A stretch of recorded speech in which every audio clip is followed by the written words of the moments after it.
So we're going to be doing a podcast with him. He's the Hamlin University athletic director, so that's how I know him. He was also my head coach. Let me put that in. So we are going to be talking some leadership stuff with him. I really just want, obviously, you guys to get to know him, but then also get to hear some of the things that he values from a leadership standpoint. What's up, everybody? So, getting ready to go live for this podcast. Oh, you know what? I didn't finish it. You're right. Cutternation podcast number 40, and then Jason Verdugo.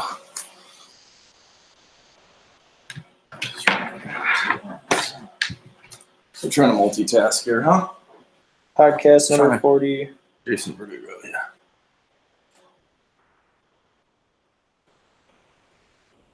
What's up, Carfari? Dude, I've been getting hit up by all kinds of Middle Eastern people trying to produce our content or produce our apparel. Yeah. Yeah. Oh, and then how do you pin it? You tap it. Oh.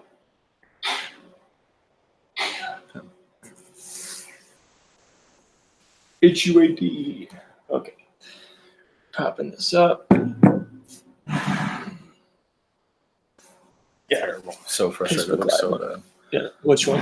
Mine. This is the video that we had before. It's Kurt. Yeah. Just our side of it. His looks great because look at it. It's not even close. No, I know. Yo, Atwood, Austin, what is up, dude?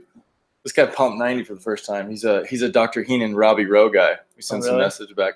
Still got to work on your follow through a little bit more. I think you're missing slightly, but that's just my opinion. But I like that you're throwing hard. Jake texts me, hey, what time are you going? Because I'm going hard. I want to hear about Jake's trip, Jake's 10-day trip, because he sent me some videos. The guys throwing. I don't know where they were throwing.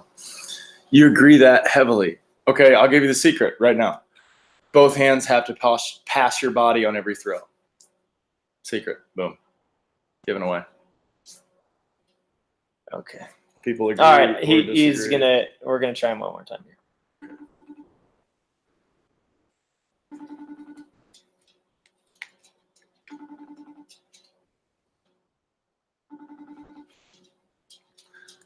$94, huh? Oh boy. Solid. Solid. What am I doing? Okay. All right. Easy. P4. Go. That's weird.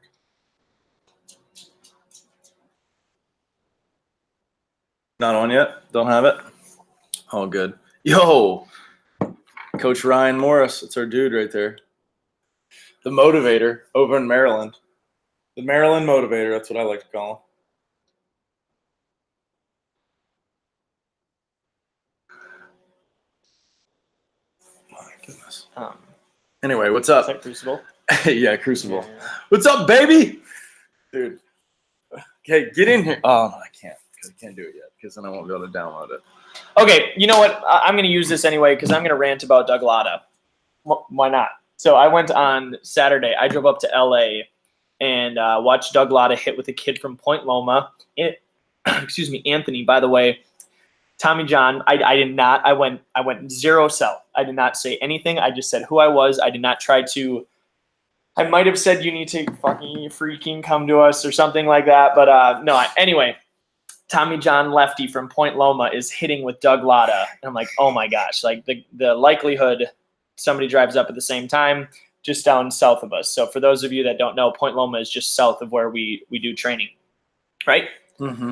Okay, so anyway, just some really, really amazing things. For those of you that don't know, most people know him because he's Justin Turner's hitting coach, but he's also a lot of people's hitting coach. So anyway, just if you don't know who he is, he just did some stuff with Head of the Curve podcast. Can we move this back so it's more like similar to what we're doing? Are you on the other side?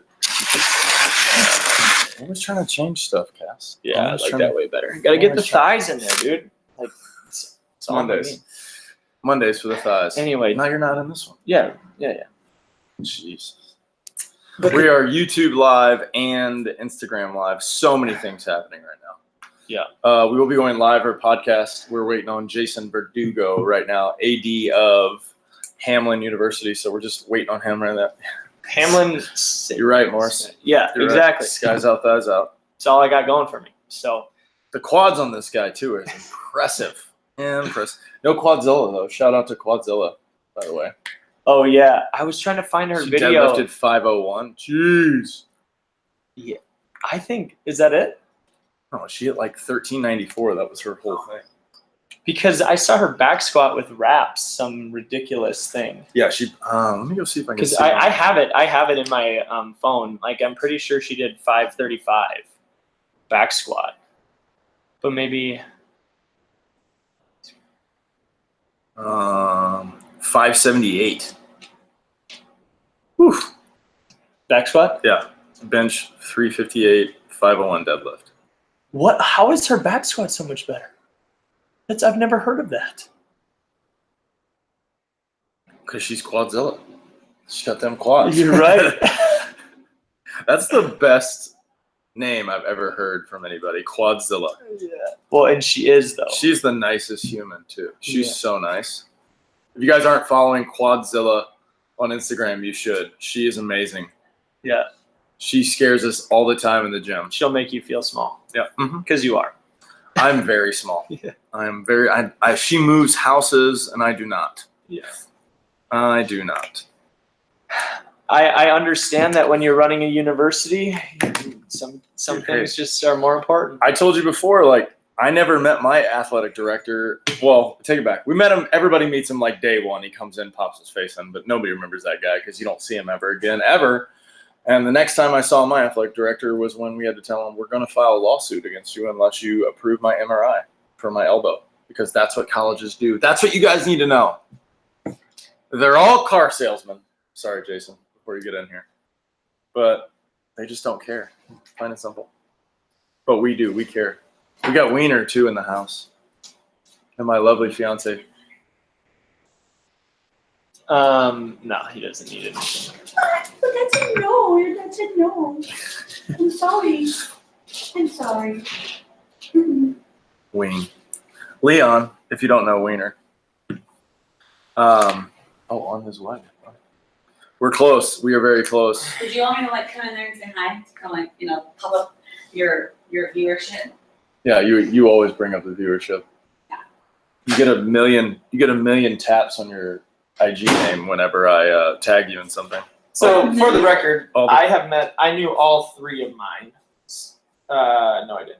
Two. There was Dan O'Brien was the first AD, and then it went to Bob Beeman. And so it was Bob Beeman. I got some Bob Beeman stories that I can't say online. We all have stories you can't say online. Yeah. Whoa. Oh, I thought you had gray with me, or green with me, and you got gray. No, I gotta order. That's on our list. I wear this card. everywhere I go. This thing's gonna be super hot in the next couple days. Super hot. Yeah. Matter of fact, I'm going to. What are those pictures? Oh, that's a joke. I don't know if I told you that I've done art, but this is a photo that we did for our engagement photo shoot, and I'm turning it into an oil painting, and then I'm going to put it on a canvas and put it on the wall in here. It's a joke. Isn't that hilarious? It's a metaphor. What's the metaphor? She carries me. Oh, okay. So game time? Dude, he's calling me from his office phone. That's fine. Don't worry about it. As long as it's not crappy. Good morning. Good afternoon. Good morning. Hey, so this is your office phone? Yeah, this is my office phone. Is this okay? Yeah, it's fine. Okay. All right. This works. Put it right there. We just got to get it close because we are doing a video on our end of just us talking to you, but we want to make sure it picks up. So speak clearly and say what you mean, So how's it going? Does that sound better? I can hear you guys clearly. Yeah, you're perfect. So yeah, absolutely perfect. Jason, first I want to welcome you to the podcast. Thanks for taking some time out of your busy schedule. We appreciate it. It's rare that you get to talk to the head of an entire program and university, and Cass has spoke so highly of you. So I'm very excited to get your insight on a lot of things, because I was telling him my experience through college has been rather on the negative side with athletic directors and things. And so I'd love to share a lot with the people, and that's kind of why we started this stuff, because the information that a lot of these athletes are getting, as you probably know, aren't exactly, line up with the experience that they get. So do you want to just jump in and give us your background on who you are, and just to let the people know, and then I can kind of add my 2 cents from my perspective of what I know about you? Sure. Yeah. Well, obviously, Jason Verdugo. I'm the director of athletics at Hamline University. This is my.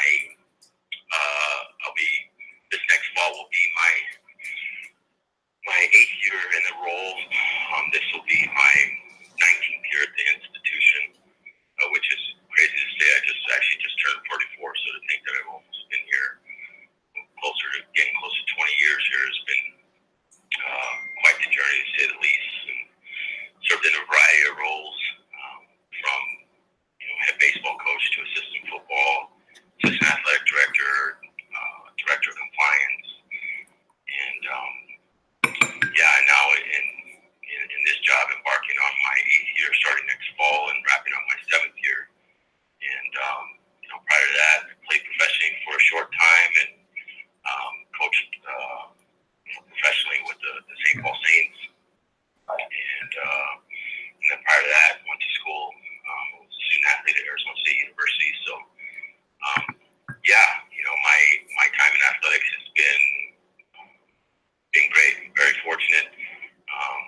Have a lot of great memories, and also some heartaches too, which essentially have molded me into the person who I am. So you can never experience anything really good unless you have some setbacks at times and some adversity to overcome. And I don't think anybody's journey is without some adverse situations. And certainly for me, there have been plenty. And I think just like anybody else, it's all relative in what you face. And fortunately, I have a great support system and family. So that's kind of a little bit about me and my story. Dude, very, very well said. I'm gonna pry as much as I can out of you on this standpoint, because I haven't heard you talk about it in such a long time, and I remember hearing you talk about it. So can you give us a little bit more insight about you as a high schooler going into ASU and your college, that experience? Because we have so many young kids, and I know that's actually not the meat and potatoes of what I want to talk about, but I love hearing you talk about that, because I know being from Tucson, going to ASU, it's going to come a lot better out of your mouth. Yeah, with making the decision, I had a godfather who was very instrumental, continues to be very instrumental in my life. Somebody that's been a great support for me. Education was always a significant priority. My dad is a former principal. My brother, who's currently a superintendent, and several other family members in education as teachers and athletic directors and principals. And so, choosing Arizona State was, really a life. When people ask, "Hey, I want to be the shortstop for the Yankees," or something of that nature, for me, it was going to Arizona State and playing football and baseball. Why wasn't it U of A?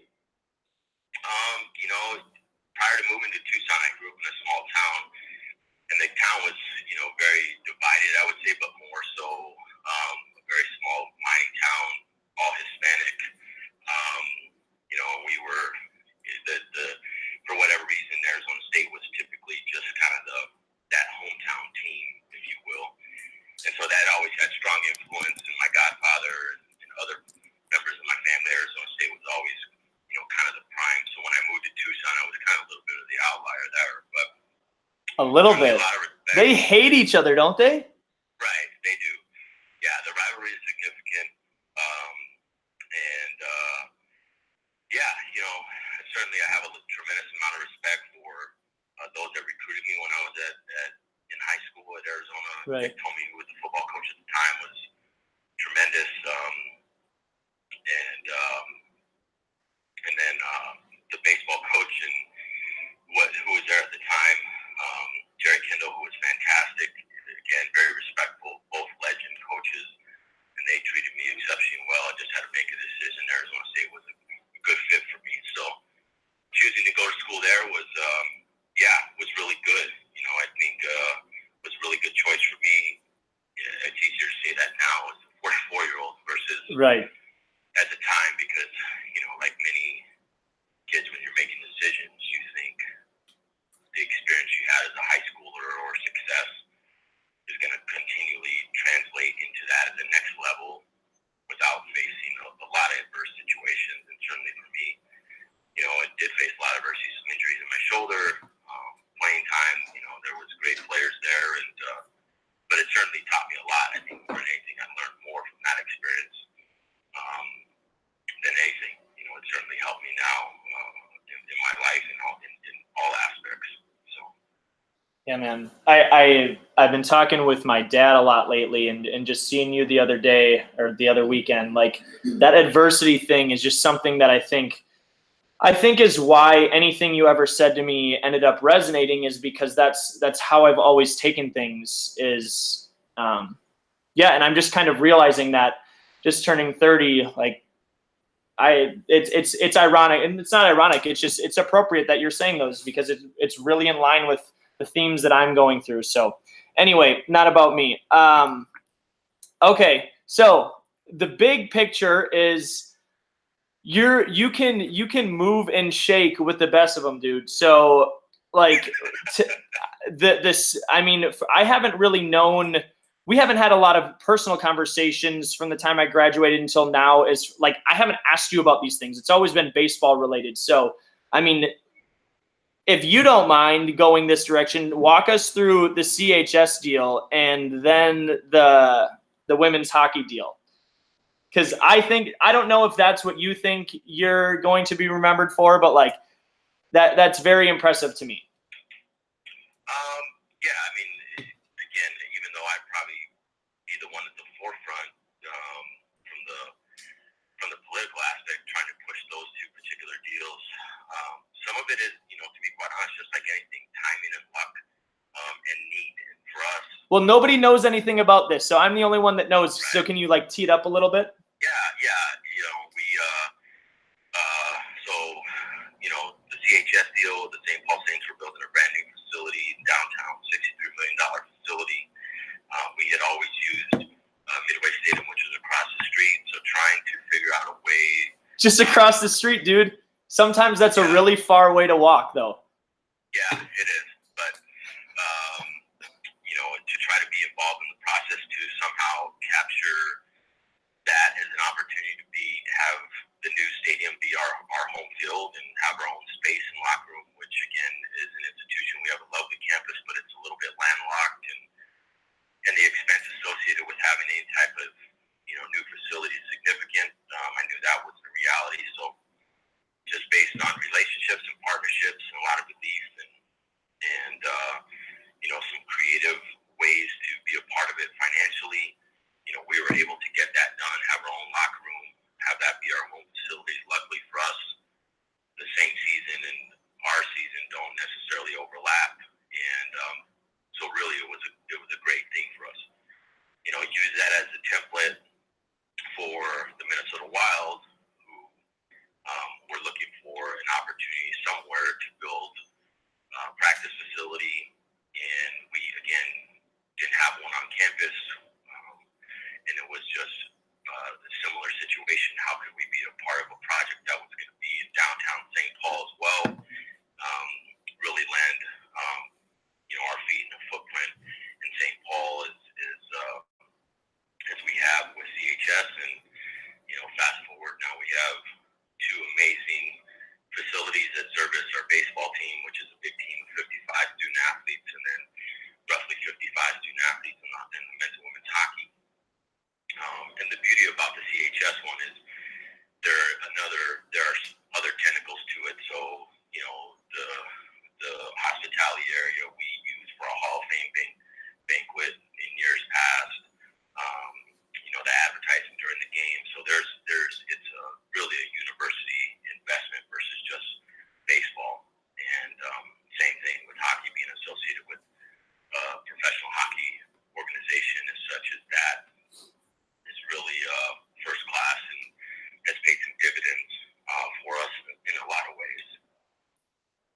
Yeah, man, it's crazy. And nobody's gonna know this.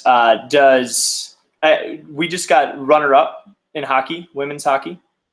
Yeah, so women's hockey, they fell one game short. They were in the national championship game last year. They were finished third, and then this year they finished second. And really, our coach, it's her fourth year, so to be in the Frozen Four, in her third and fourth year of coaching at our institution is nothing short of amazing, and it's really been a great experience for our institution. Yeah, I'm gonna let John just so go. people understand CHS Field and stuff like that. Could you give the like how big the stadium is, how it holds, like what's it like? And because there's a lot of people that just have never heard of CHS Stadium, until I was playing indie ball myself and doing research and all in the American Association for how they actually run the St. Paul Saints. I had no idea about it. So could you go into a little detail on that as well as the Wild's, arena? Because like those words to a lot of kids these days, they don't understand. They might speak in numbers better. So, what's the capacity of each facility? Yeah, the capacity for the ice arena is roughly 2,000. So, it's most practice facilities don't have a number of seating, but they utilize it. They utilize it this year for some of the consolation games for state high school, the professional organization, women's hockey professional organization, the Whitecaps, which they sold out in 2000. They use that facility as well. So it's really it's a nice, intimate facility, but again, plenty big. And we had it there for our first round of the NCAA tournament. It was rocking. It was great. Great support and student body. It was fantastic. The CHS is what you would picture of, again, premier minor league baseball facility, 6,000. I mean, it's really just like a major league stadium without several decks and tiers above. And one of the things about the St. Paul Saints, I think it's 6,000, but their average attendance, I think, over the last couple of years has been above capacity, like 8,000. So you're like, well, how do they fit them in there? Standing room only, you get nights, fireworks. I mean, it's an event. I mean, yeah, it truly is. It's baseball is for the players, it's really important, but for the front office and just the city of St. Paul, it's beyond that. It's really a total entertainment value, and people go, and 10,000 people go, and you're going to certainly have your, the group that is more about the baseball, but by and large, people that go to those games is more about the social aspect and everything that's going on, in the middle of the innings and pre and post game. So, it's a fantastic thing to be a part of. So, yeah, that's correct.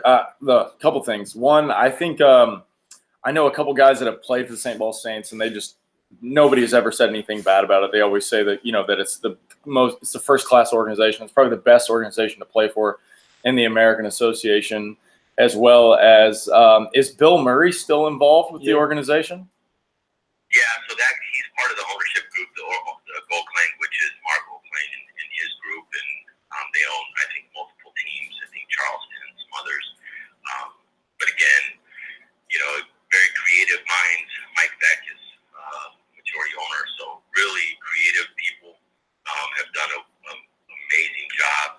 And just from the players' aspect, certainly it's a great place to play. You're in the big metropolitan city, such as this. You're in the big league market, and to get the opportunity to play in front of capacity crowds, is really a great experience. I mean, as you know, that's always a awesome experience to play in any venue where there's a huge crowd. So, Yeah, it's crazy you say that. It's equivalent to probably a AA. I think there's rules for each level in the affiliated organizations, like how many seats that you have to have per level for stadiums to qualify. And I'm pretty sure it's equivalent to AA. I think AA is like 7,500 or something like that, but that's still a lot. But one thing that I had noticed this summer, I took a team to the NBC World Series. I'm not sure if you're familiar with them, but it's a giant. Yeah, so you know how Lawrence Dumont is, and it's a big stadium. That it's also a great field that's in that American Association also. And I had been in I think I played in it 3 times. Even there, even as a 32-year-old, I was able to still play in the tournament recently. But that being said, the amount of athletes that have never played in a stadium, that didn't hit me until this year, when I took this team from California and we went over there, and the entire team had never played under the lights before, or had they played in a stadium, or they had played with a stadium where their name was announced, or they had played in a stadium with a jumbotron on the field. So, the fact that you guys have that, and it's, you can really put that together for your organization. It's tremendous probably for recruiting for you guys as well. Yeah, it is. I mean, again, it's, I think, when we decided to figure out a way to try to work with the Saints and have the conference tournament there, which is always great, and all the other coaches in our league were like, yeah, fantastic, because it's, utilized for the state, some of the state high school games. So it really is a great opportunity. I mean, the amenities that go with it, it's a really first-class experience for the student athletes. And, that's what we strive in every sport. And I think, for a majority of them, we really do that. And the ones that are, we're working on, they're just, we've figured out other creative ways to do it, to service and, provide a great experience. Something that I've heard from both of you, or just like that you're aware of, and that I've heard John talk about is, I'm curious from your standpoint. I mean, I know, I don't know how you're going to answer this as far as the St. Paul Saints and the culture that you talked about and how they market it, because John has talked about his experience in Mochis, and Pecos League in general, and he just loves it, and he doesn't like the stale part, the staleness of the American game, and I kind of tend to agree, but I also know that, I don't know, I don't want to speak for you on it, so I'm curious for you. I want to hear you guys go back and forth on that part of it, and should Major League Baseball, would it be better if it was more like a St. Paul Saints game? Yeah, I mean, to what extent? I think in some cases, I think in big league stadiums, there's enough amenities out on the concourse and things like that I think from a traditional standpoint, I think they are trying to do that to a degree. I feel like the production on the field, though, is more like I've heard John talk about umpires just making him you know what I mean? You should say it. No, we're just talking about how it's okay. For example, here in San Diego, we have Petco, but also across the border we have Tijuana. And I played in Tijuana, and the atmosphere is unbelievable. But the thing that a lot of people don't know is it's actually owned by the same family. So the fact that if you go down to Tijuana, and it's kind of a little bit more in the NBA style, where there's music all the time. There's always something moving in between the play. They understand pace of play a lot better, kind of like they do in indie ball, where they're trying to keep people in the box and keeping them going. And it gets a little frustrating with, the situation when you go to a Padres game and it's accordion night, and they're going to play all the walk-up songs in accordion. And then, there's massive breaks in action because you got Lucchesi on the mound and he takes 45 seconds in between each pitch, and you have way more crowd noise than you have, action going on in the game. And you don't see that in a lot of the minor league and even some of the major league organizations that are having a lot better job, trying to keep the fans, because there is a little bit of a delay in baseball sometimes. Like last night I was showing, I forget, we were watching one game, but whoever it was that was pitching for him, it was obvious he was, he had his little routine. He'd get the ball back, he'd rub it up 4 or 5 times, walk all the way around the mound, get back on the mound. And people just don't understand that's the problem with the game. It's when the ball is not being thrown or being actioned. And, I noticed that when I was playing myself, and that's where I was telling Cass, the best organization team experience that I've ever had playing baseball was down in the winter leagues of Mexico, where that's their big leagues. That's where the best of the best play down there. And, we were selling out 12,000 a night, no problem, on a, midweek game, on a Tuesday game. And then we would go on a weekend series to Hermosillo or even Culiacan, and we're playing in front of 40,000. And it's a whole different experience, when you come jogging in from the bullpen and they're yelling "Gringo sucks" on the way in.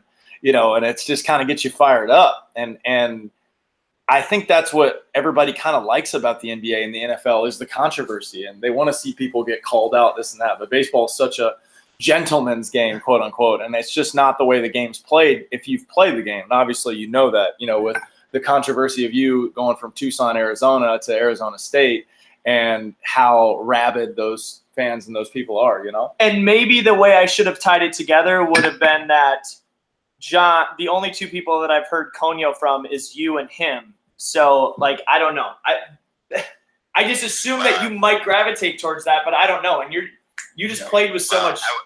Go ahead. Yeah, I would say this. I mean, there's a distinct difference between a minor league game and a major league game, and some of those, in terms of the traditionalists, if you will, et cetera, et cetera. And so, I would say this. I mean, Major League Baseball, the MLB Players Union is as strong as there is. Is it as strong as?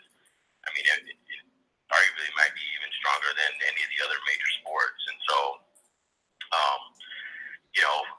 but again, picking up the pace of play is really critical. I would agree with you on that. I don't know what other things that they're going to try to do to pick up pace of play, but I know related to, the commercial aspect as well, which again drives revenue, is always a significant. So the distinct difference between TV games that are on TV and the MLB Network and minor league games, that's I think maybe some of it when you're talking about 30 seconds or 1 minute, you add those up. I mean, yeah, for sure, totally agree. 2:45 and 3 hours is significantly different in terms of feel. Yeah, and and again, the number of moves that are associated with the game, and sometimes they're a little bit less because you are restricted to, especially in an organization like, hey, this kid that's a top round pick, he's going to play shortstop every single game. He's not coming out. He's not getting pinch hit for no matter what the situation is because they're trying to develop. So, but I agree with you. If they can figure out ways to continue to speed up the game, I think will help. I think it helps the market. I think it helps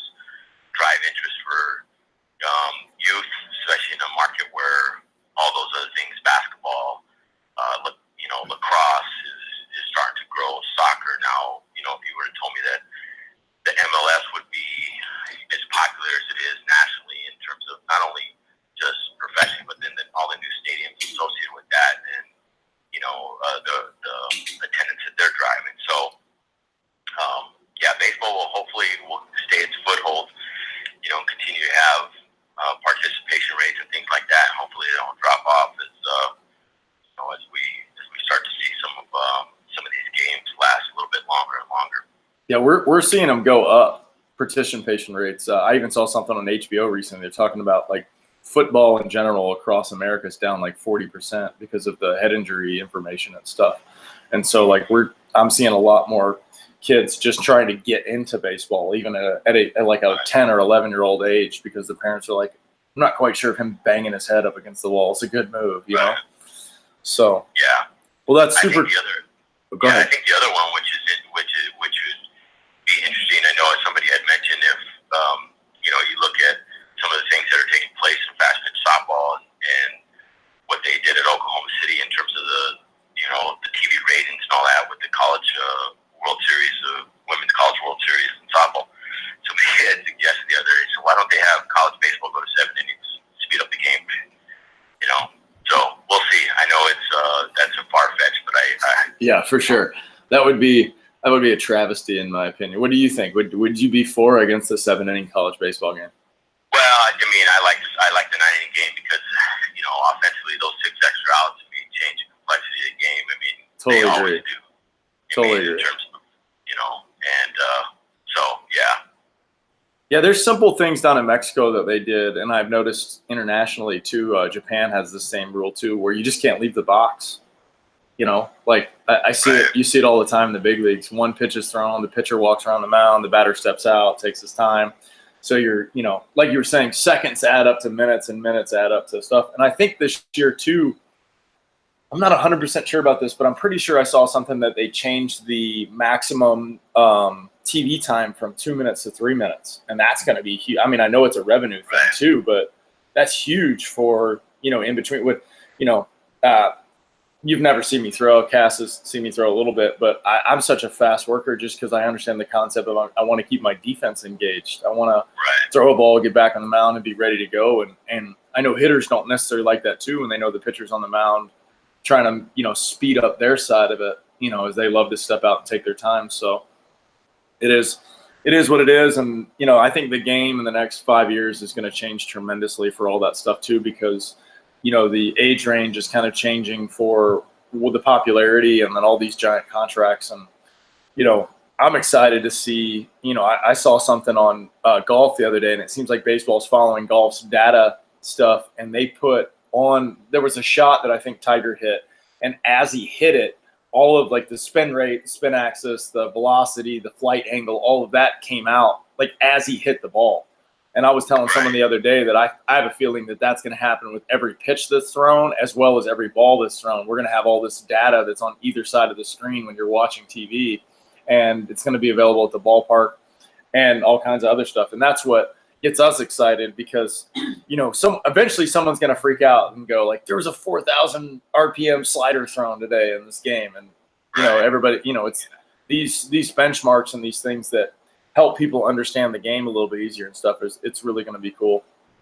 Yeah, I agree with that. I mean, I think it's always good. I mean, when video wasn't a part of our everyday existence in terms of watching mechanics and things that we thought we saw with the naked eye were significantly different when we got an opportunity to have slow motion. And again, we always just do what either we were taught or what we thought, was in the best interest to try to figure out. And I go back, I mean, I know data is really key, but at the end of the day, and I had a conversation this morning, you got to throw strikes, man, and you got to put balls in play, and you got to hit the situations, you got to pick it. I mean, those things, however you want to drive those in terms of data, you still got to figure out ways to drive results in terms of that, because, data certainly is important. That can give you feedback, but there's still all the element of, emotion tied to how that plays a compounding effect to performance and results. So,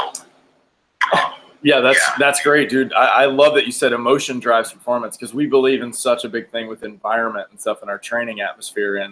And I totally agree with that. I mean, especially with playing in the States to playing down there, like, to them, it didn't matter if it was game 1 or game 100. Like, you're just trying to win that day or win that game. And my manager when I was down in Mochi's was Luis Sojo, who's a 14-year big leaguer with the Yankees.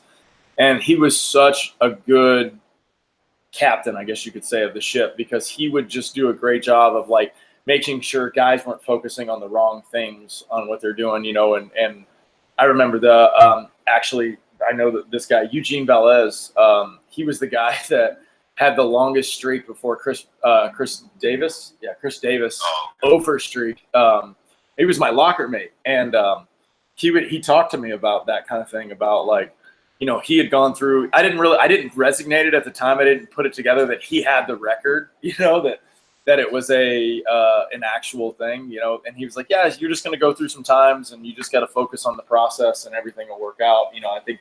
I think I had given up a weird flare hit or something like that. He was like, man, just don't worry about it. It wasn't your fault kind of thing. And he was speaking on his experience. And I tell Cass this all the time. I think that one of the biggest things with our athletes that resonates with them is their experience, our experience of what we have done and what we're trying to pass along these, words of advice and things that we were doing that we really noticed like made a big difference in our career or in my career, especially.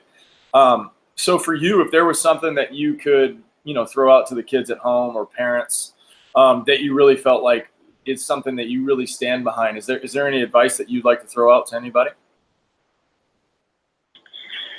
Yeah, I mean, it's a really good question because I think it's all dictated based on, who the audience is.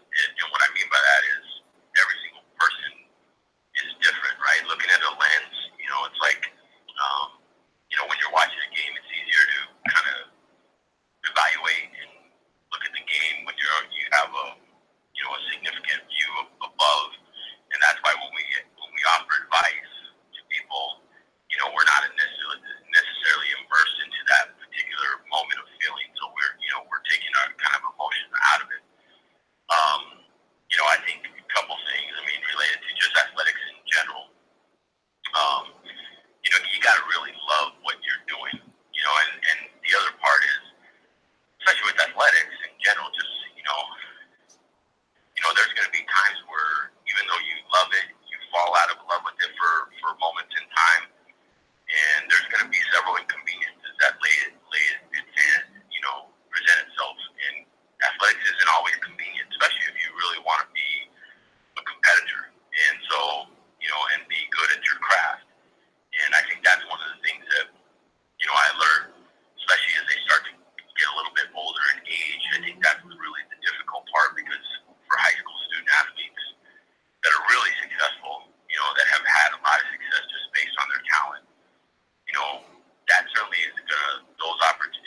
in those adverse situations, and how are you going to handle them? You know, some have a really good network that they have a good family background of people that are really supportive and understand it. And then there's some that don't necessarily have that. So, you know, I think in today's day and age, I think that's one of the things that how do you handle that as a mentor, coach, or leader in some way, shape, or form of helping people deal with those situations. And, you know, it's different for every audience. Like I said, I wish I had an exact answer, but one of the things I would just say is, you know, be prepared. You know it's going to happen. It's just a matter of when, and do the best you can dealing with it. What have you gotten? What do you think, like, you've come the longest on as a leader?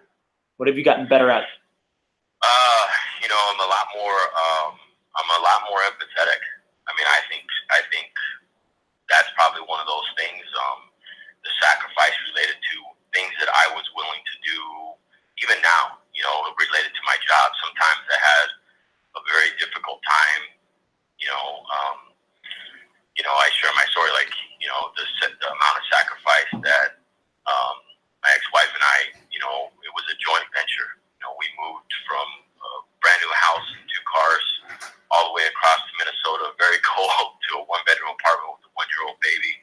And we brought 1 car, you know, and it was like the amount of sacrifice that I was willing to make to be a collegiate coach, and that has translated itself into the current position. So people always say, like, oh, you got a great position.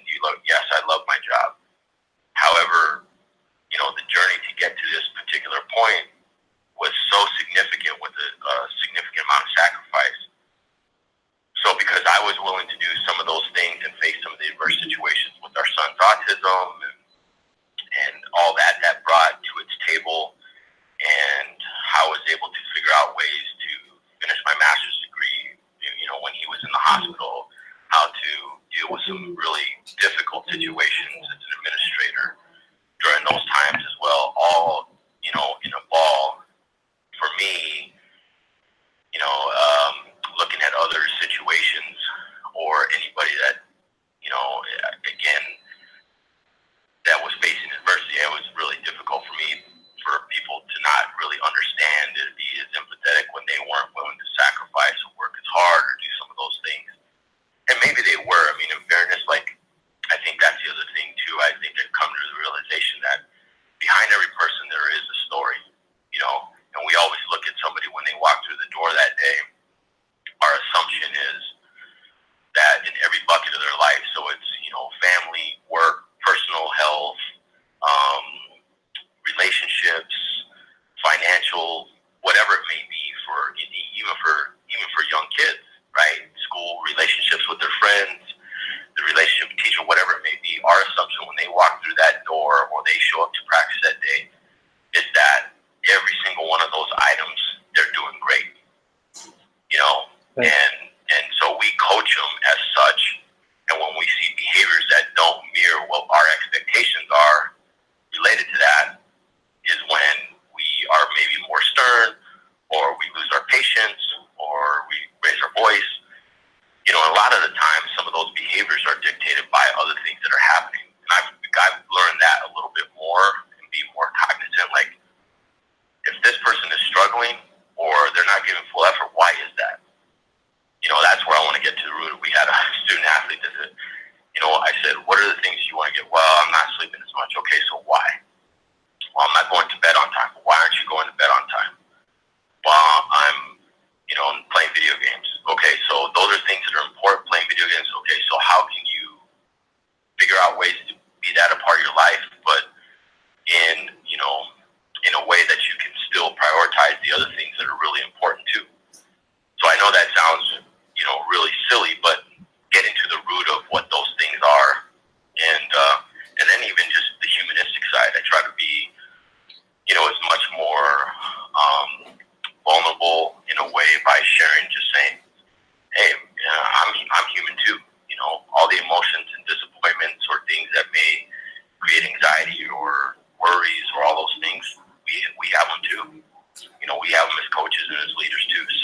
I will never, ever forget my freshman year when I told, and I don't remember this, I just remember her telling me this back.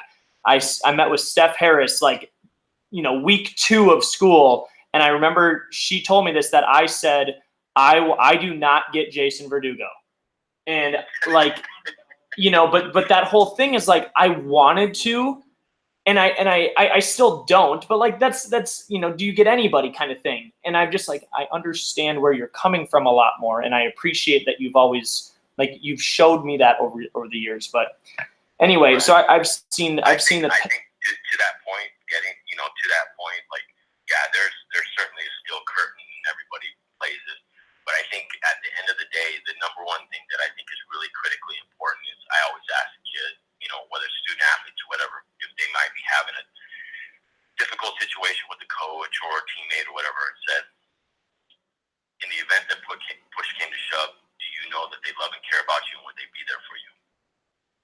And if they answer, if there's a hesitation, then that's where I go back and I'm like, there might be a little bit of hesitation. So then it's back to the job of, well, then I got to do a better job figuring out ways to exhibit that. Because for me, one of the trigger words where I get really frustrated is like, oh, you don't support me. And that might be a coach or maybe a student athlete.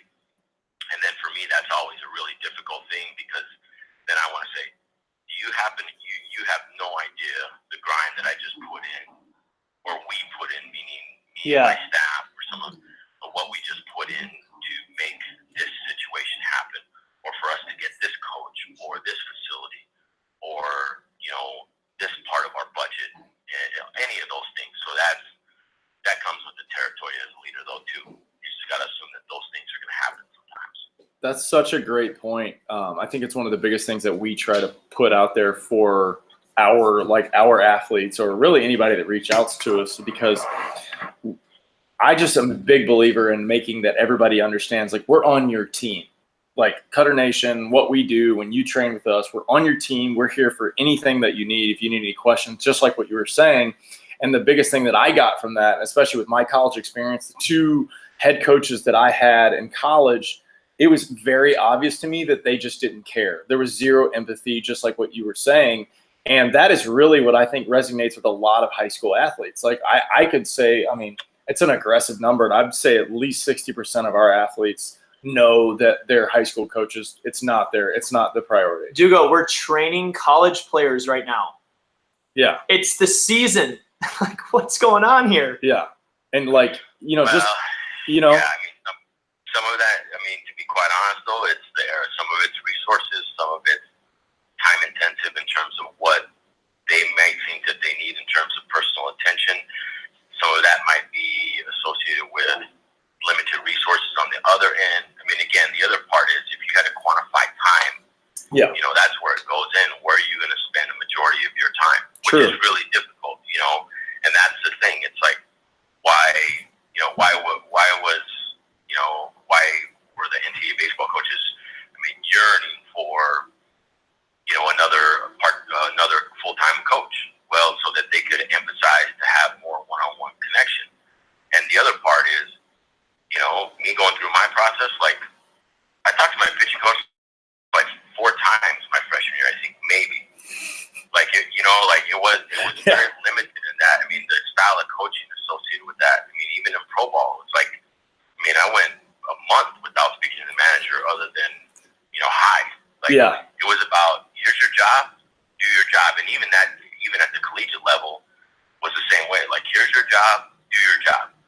Now there's such a significant need for feedback. So for us in those eras, it's like, if I'm not providing that feedback on a consistent basis, which again is really difficult, the narrative is created by themselves, right? So like, and that's where the difficulty is. I think coaches are more cognizant of it now. I think leaders are more cognizant. It's still, but again, it doesn't excuse it, but it's still really difficult to do, because again, if you're not a talker like me in certain situations, it's exhausting. That's a great point. For me, it's really exhausting.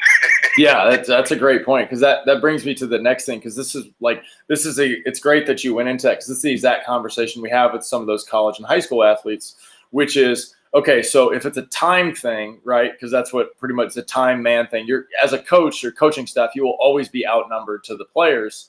Then if the guy is reaching out for help and wants extra help, and he goes outside of you, to another person, there always seems to be some form of like betrayal, to the coach, or, at any different level. You know what I mean? Right. And that's hard. It is. I get it. I totally understand, because you're protective of your guys. They're almost like your second family kind of thing. And, for us, like we've actually been trying to bridge the gap. We've actually made connections with other college coaches to the point where, like, look, you can ask us about anything that we're doing. Trust us. Like, we have your athlete's best, interest in mind, as well. If we can give him some extra work and he becomes more consistent, or works on the issues that he has so he can perform better in the game, it's going to make your job easier. You know what I mean? And it just seems like there's a giant disconnection a lot of times in those situations. But I think it goes back to a thing that Cass has been talking about lately, which is being able to create an actual communication transparency situation, because we go full transparency on anything with anybody, because that's just the way I feel like trust is kind of gained, where we're not trying to hide anything from anybody. We put all of our radar gun readings out there. We put them online. We make sure people know, because, there's no point in boosting those numbers, because when it comes down to the game and how the game's played, like you were saying before, you have to know what you're doing. Right. I think one of the things that it may be a little bit different, which I think is always the tough part, why in some cases I always admire like swim coaches and track and some of these where the numbers are what they are. They present themselves. This is what it is. The subjectivity related to some of the team sports is what presents itself is what potentially could be taken away, right? So your guys' relationship in terms of providing the number of instruction, et cetera, and from high school coaches, college coaches, there's still all those things are in place. However, there's always that presence of, however, if I'm doing all those things, I'm not getting that next level of playing time, or there's still a presence of I could get something taken away from me. So that's where the tough part is related. I always thought about that when I was a pitching coach for the Saints, which was always a really difficult thing, because as much as I wanted to develop certain guys at times, especially young ones, our job was more just like Major League Baseball was. We weren't a development league. Our job every night was to win. Yeah. It was to get in the league, in the playoffs. It was like, so I got to figure out if I make a significant mechanical change or help this person make a significant, there might be a steep decline in performance. And can we afford to do that?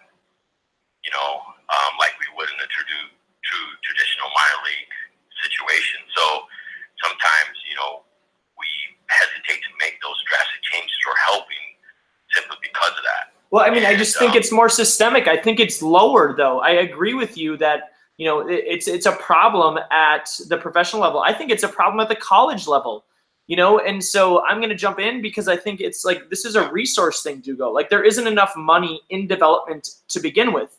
Why is it so hard for, what's up? You're just not in the frame. Oh, why is it so hard for, it's just that the money is not there. It's hard for us to be a good coach, because it's hard for us to make money in coaching.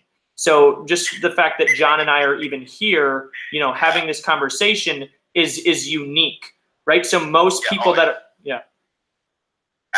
I mean, you're right. I mean, you're right. I mean, that's why I said in some cases you just got to try to provide as much information on the front end to kids, and you hope they fall in love with it, and then you hope that they,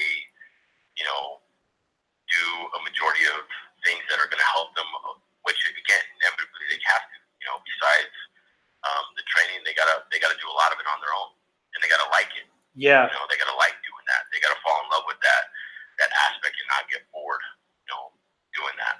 Yeah, that's why we provide the way we do our training systems is we have like weekly kind of times, and people can kind of adjust their their style and how much they want to train. But why we want everybody to come in is because of the environment, the tools that we have, Cass and I, the atmosphere, you know, the different technologies, the different recovery techniques and stuff like that. We want to educate, but also provide the best experience we possible can for these kids. And that's why we're constantly researching, looking for the latest information and trying to help, you know, pretty much just help as much as we can and show them that, like we were saying before, was that we're on their team. We care, you know, we you know, your arm shouldn't hurt when you throw a baseball. It just should not happen, you know, and there's still an elementary level misconception that your arm can hurt. You know, I mean, we get kids 8, 9, 10, 12, 16 who have thrown with pain their whole life, but just thought it was normal. You know, like, oh, well, my arm just hurts all the time. I'm like, well, you're not walking around with it hurting. So that, you know, there should be a thing, you know, there is a way to do it because we see it. I see it all the time. I know Cass does too. So, but even that side of it is such a rare talked about thing. I mean, the fact that Justin Verlander's been in the big leagues for 14 years and he's never been on the DL for an arm problem is crazy to me, you know? Yeah. I feel like you were a Josh Beckett guy too, Dugo. What's that? I feel like you brought up Josh Beckett to me, and I've heard John bring him up too. Am I making that up? Just by way of just like you liked him throwing. Yeah, I mean, you know, when I look at certain guys. I mean, yeah, who are the guys? You know, guys that I really liked in terms of just, you know, that I thought were just bulldogs and, you know, and stuff like that. I mean, again, you look at the era of pitchers that I think of, you know, Maddox and Glavine and Avery and John Smoltz. I mean, I always think about that staff in particular with the Braves because they were so dominant for an extended period of time. And obviously, you know, those are guys that I thought about in terms of like, how could I mold myself around guys that were really highly successful and try to emulate by ways of here's what my repertoire was and didn't throw necessarily as hard as those guys, but what could I do to just get guys out? You know, what were sequences that they were doing, presenting themselves and just throwing strikes. And so, you know, the biggest blockage for me, that was a transition was more mental. Now that I'm older, it's easier to say that, like things that I faced in terms of anxiety and performance and all that stuff with high expectations. Like I never worried about that stuff in high school. When I got to college and I kind of got over that hurdle. And then, you know, pro ball really helped me because it was like, I knew I was going to start every 5 days, and especially my first year, it was like, I said, you know, you're going to throw 80 pitches so you can kind of figure out how 80, 90, 100 pitches, what you want that to look like. You're not coming out. So, you know, where in college, every game is, you know, playoff game, MLB playoff game atmosphere type thing. So, but for me, as I start to look at those guys, you know, what was their mental makeup? What was their composure on the mound? And then what are some of the things that they featured, you know, that made them really successful? And again, I look at all those guys. I mean, they have great stuff, you know, even like you said, Verlander or Scherzer or whoever it may be, Barrios, the kid that's here. I mean, they fill up the zone. They throw a ton of strikes. I mean, that's what it comes down to, guys that can just really fill up the zone on a consistent basis, I mean, all day long. And so stuff is really important. But again, being an elite strike thrower, I think is far more important than anything, in my opinion, especially at the lower levels. Well, you like I hear you saying that, and I know how much the program in general, and you specifically have talked about feel. Right. And so since I heard you guys talking about feel back in 2008, 2009, and then, you know, it becoming a big word, proprioception, like that's something that most coaches, if they're anywhere in the online world, have heard stuff like that. Like we know what proprioception is, but nobody knows how to teach it. Nobody knows how to teach feel. And that's something that I talked to you about when I was down in Tucson watching Hamlin. Like, I think we have a pretty good understanding of what feel is and what it looks like on a graph, and nobody really cares about that. All they care about is are you able to get kids to throw strikes? So I think the disconnect is that nobody disagrees with the fact that you want to be competitive in and around the zone. But I think the argument is like some people are trying to value velocity over command, and I just don't think that's a thing. I think it's the same thing. And I think the fact that you can say that is because you had elite level athleticism and you already had a fastball that was good enough to be in the conversation, to know how to pitch, and to be able to recognize that, you know, now looking back, how immature you were and how much you could have gained from the mental side. But none of that matters if you weren't the talent that you were. So at the end of the day, I just think that this whole argument of command or velocity is just wrong in that it's both of them. Command and velocity are the same thing. And I've been trying to say that for I would agree with that. But I mean, again, not to cut you off, I would agree with that to a degree, because depending on how, are you talking about maximum velocity related to a particular person maximizing their particular, I mean, because again, there's certain kids that can only throw 82. If you're 135 pounds and you're 6 feet tall, you're probably not throwing 90 miles an hour yet. Okay, so like there are some, we understand that there are some, you have to get some player, you can't just throw a baseball and throw 95. But if we become a bigger engine, right, we become a bigger athlete, a more explosive athlete, and we learn how to move better, there is potential there. Like John is probably going to be more aggressive in saying that most people can throw 90 miles an hour. Like he believes that everybody can. And I know where you come from. So I don't want to get stuck up on that. Okay. But I do just want to acknowledge the fact that we think they are the same thing. So the follow through patterns, I told you this, like, and then we went to Seattle right after I talked to you. And then it was graph. We have documentation of like, oh, this actually is a thing. We don't know that we can teach it yet, but the relationship of release point, the relationship of knowing when the ball's coming out of your hand, and that it's, I mean, because I've seen both of you. You two are the two people that if I'm gonna bet on somebody to hit, you know, a bottle off the top of somebody's head standing 50 yards away, it's gonna be one of you two. Like both of you have impeccable command, right? So it's like, I know that you guys both know what I'm talking about, but you also, you know, Dugo, you just have seen so many D3 kids, you know, not have command and not have that feel. Yeah. And you don't care if it's 78 miles an hour, if he does, you know, if he can pitch, you know, if it's 85 and he doesn't know where it's going, that's because we haven't been good enough at developing feel. Like, what did you, you know, this is my last piece because this is tying it together. So, you know, you told me not too long ago that I'm good at listening and actually hearing, you know, like actually processing that. I remember you telling me you will not have, these are the two messages that were really obvious when I played. Egan told me that I had to throw my curveball for a strike or I would never have a chance. So I learned to throw my curveball for a strike. Okay, I didn't need to make it better. I needed it to be competitive, right? And then the second thing was you told me that I needed to throw my fastball for a strike. And I did those things. I practiced until those things happened. Like, that's what made me successful. So I don't know what, I got lost on that tangent, but I think I got it. Yeah. Well, I'm gonna go back to one thing. The beauty of the narrative with where we're at, right? We're having conversations, just trying to figure out things, and you know, again, let me back up and say, understanding command and getting guys out and all that stuff. Like,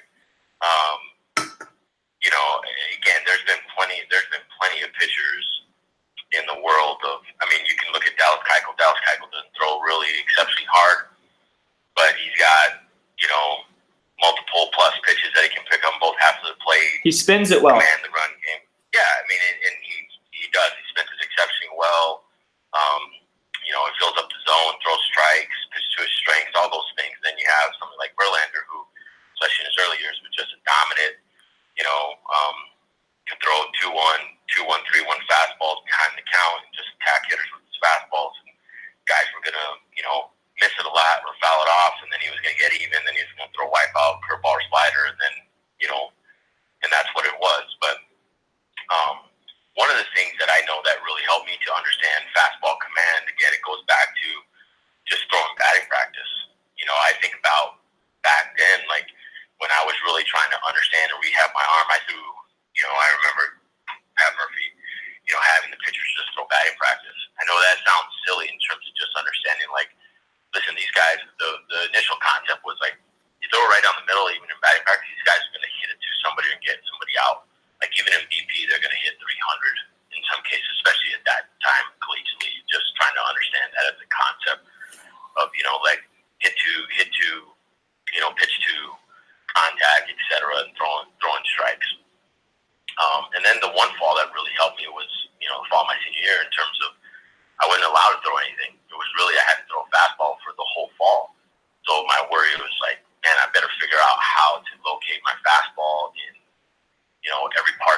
Again, some of that is talent, and some of that was, whatever it may be, in a lot of reps and practice.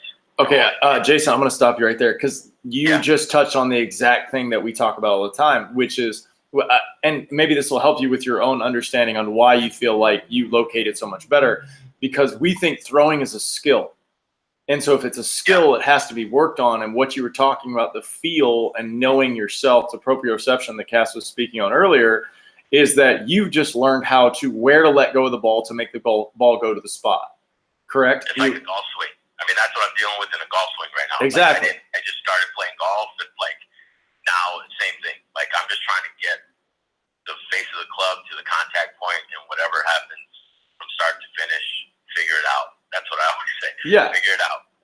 Exactly. And so I'll even go back to what you said before. I grew up, by the way, we might as well be the same person, because I grew up on Maddox, Glavin, Avery, Smoltz, Wohlers, you name it. I'm in there with you on the whole thing. I'm still a Braves fan right now. But that being said, one of the things that resonated with me is I heard Greg Maddox on an interview very long time ago, which was, I may not throw 95, but I feel like I throw 95, and I'm also trying to be the nastiest version of myself. And so if people talk about people talk about command, and Maddox talked about it too. People talk about command like I put the ball exactly where I wanted to, and for what you know and I know, the amount of movement that he put on the pitches and be able to command that is extremely difficult.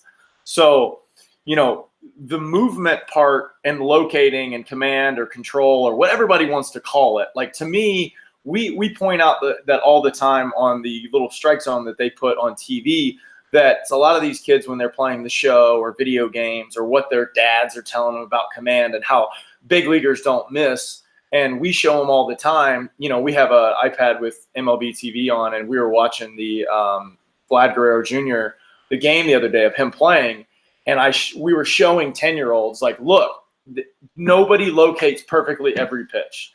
And matter of fact, Mike Fryer was right there. It was funny, and I said that. And first, he goes first pitch fastball away, spots it, and then one of the parents immediately goes, "Oh, look at that!" And I go, "Hold on, let's look at the entire at bat, right?" And in the entire at bat, the first pitch was located. He got ahead for the strike, and then the next 5 were nowhere close where the catcher was, right? And so, I tried to show him, look, because he's trying to spin the ball, like you were saying, he's trying to back foot a changeup or bounce a curveball or up and in a fastball. Those are difficult things to do, especially when you're facing another human who's trying to hit the ball, and we just elite level. Exactly. Yeah. Even worse, and if he misses 1 inch closer over the middle of the plate, like you were talking about, then that ball's going to be hit to the moon in Toronto, and and that's the thing that we talk about with these kids all the time. Look, you can't be afraid to miss. You have to go out, and if you're trying to throw a Greg Maddox, that's the thing that bothers me about people talking about Greg Maddox, but he doesn't throw hard. Do you know how hard it is to pronate a 2-seam and throw it with 18 inches of movement, starting on the outside corner, running all the way in, and then pair that with a little splitter that has the same spin, the same movement, but drops vertically, 9 more inches? That is a difficult thing to do in general. Well, in today's gun and metrics, Maddox would probably throw in 92, 94. Exactly. I say that being fair, he might have his gun. I mean, the gun readings might have been better. I mean, he might have been sitting 91, 92, and everybody's like, "Oh my God, this is dominant," type thing. I mean, there's no doubt that he was running it up there when he needed to. When he was with the Cubs, they said he was 94, 95 when he first came up, and you go look at some of his early footage, and you're like, yeah, you can tell by the way the hitters are hitting. And then one thing go ahead. And the strike zone changed a little bit. Yes. Oh my God. Then, I mean, the strike zone east and west. And granted, those guys, whether you want to say bias or not by umpires, they kind of earn the opportunity to have that extra ball on the outer third or inner third of the plate. But now with technology and in the box and all that stuff, I mean, it's I look at it from the other end. Do they miss? Yeah, they miss strikes and balls and stuff, but they get a lot of them right. I mean, they get a lot right. When you start looking at it from the technology side, so it's crazy. Yeah, definitely. I totally agree. Well, look, we beat up. Hold on, he's got. I have one last question because right. I want to respect your time, unless you just have to go this second. No, go ahead. Okay. Who do you learn from? I mean, depends on what category, but, you know, I mean, a lot of people. I would say, you know, there isn't one particular single person that. Who just jumped into your head when I said that? I mean, my family, my dad, my brother, you know, people that I'm close with, administrators. But to be honest, man, I mean, trial and error life. I mean, I know that sounds like I'm not trying to, you know, be this philosophical person, but I want that. You know, life is truly a learning venture, without a doubt. You know, you really learn by experience. I mean, it's easier said than done. You know, like you say, oh, you know, knowing what I know now as a 44-year-old, if I could go back to when I was 18, could I turn myself into a first-round pick? I think there would be a lot of people that would say certainly like that, you know, from training to whether it's work ethic or trying new things or emphasis or what would you do. Like, yeah, you can always have hindsight, but, yeah, learning for me is, you know, life experiences in good and bad and really capturing them and just trying to really live a good life, man. That's what I think of. Just be a good human. Good, healthy, happy life, man. Yeah, being a good human. So. Yeah, we say that all the time. That's all from him, by the way. That's that's a Dugo thing. Yeah, we try to profess the same thing about like trying to be respectful, make good choices, and make sure that you understand what your purpose is, especially when you're in the gym, you know, and not getting distracted and stuff from there. And you know, there's going to be distractions and stuff, but we just try to limit. You know, we try to tell them limit, stay focused as much as you can. We know that sometimes people are going to have that squirrel moment, you know. And I think the other one is putting a premium on happy, because people ask, you know, in my current profession, other opportunities that have you know, been a byproduct of some success and support and all those things here. Like, I think one thing that I realized that I really wish that I would have put a premium on earlier in my life is happy. You know, and I think that's one of the things, even as a coach, that it was really difficult. You know, athletics can be contradictory at times. I mean, there are times when we're like, you know, we trick ourselves into feeling uncomfortable intentionally, because, you know, we have always trained ourselves in a way to say, like, you know, if we feel comfortable, it's a byproduct of, oh, you know, we talk about that, like, oh, you can get better, never get satisfied. You know, we use a lot of that language as coaches and leaders and whatever. And so as a byproduct of that, you know, hey, we just won a championship or we got really successful. It's like, you know, you intentionally try to sabotage your feeling to like, oh, I don't want to feel really, really good or too good, because then I'm going to get complacent, and complacency is going to lead to a decline of production and all those things. And so I've learned that a little bit more as I've gotten older. It's like, you know, and I really respect people around me that do that have good work-life balance and put a premium on themselves, put a premium on happy and being happy. It's, you know, unfortunate it's taken a little bit longer than it should, but that's what I think about, like, every day. Yeah. As long as I'm happy and healthy and my son and my family is that way, I got a pretty good life, man. That's great, man. I totally agree. That sounds way different than 2008 version of you, which is awesome, and which is why I appreciate you so much. This is. Hey, listen, I'm looking forward to meeting you, man. I think we could have even some more great other conversations. Come up this summer, it'll be. No, that's what we were talking about. We were Cass and I were trying to get this traveling circus going. Yeah, I'm talking with some peeps up there. I don't know why I just said peeps. I'm sorry. I'm talking with some guys up in the Twin Cities actually today. So we're gonna try to get up there over the winter break. So anyway, dude, this is awesome. I'll let John kind of wrap it up, but I just thank you very much, Dugo. This has been awesome. Yeah, you're welcome, man. I appreciate you guys. Yeah, this is a great conversation. We would love to do this again sometime, and try to go even further to your psyche and mental, because I'm just such a big believer, and I learn a lot from anecdotal evidence, and it sounds like you do too, as far as, you know, the people who have the experience and that have been there. And that's one of the biggest things we try to put in front of our kids, either from me and my experience, Cass's experience, or we bring people like you in who have been there, and we just try to shed as much light on we can, because so many parents, you know, have so many external influences on things, and we're just trying to help guide them as much as we can, educate them, and educate them, because I was a small town, sound like you were too, small town guy. I didn't have the luxury of picking any school because I did not get recruited. So I was behind the whole thing. I didn't commit to play college baseball till 2 weeks before the fall semester after I graduated. So like it was the route and the that I have taken in my career to think about not recruited to all the way to, winter ball in Mexico, which for me was my personal big league, environment, which was awesome. Yeah, so well, I appreciate it, man. If you have any questions for me or need anything from me, reach out. Definitely.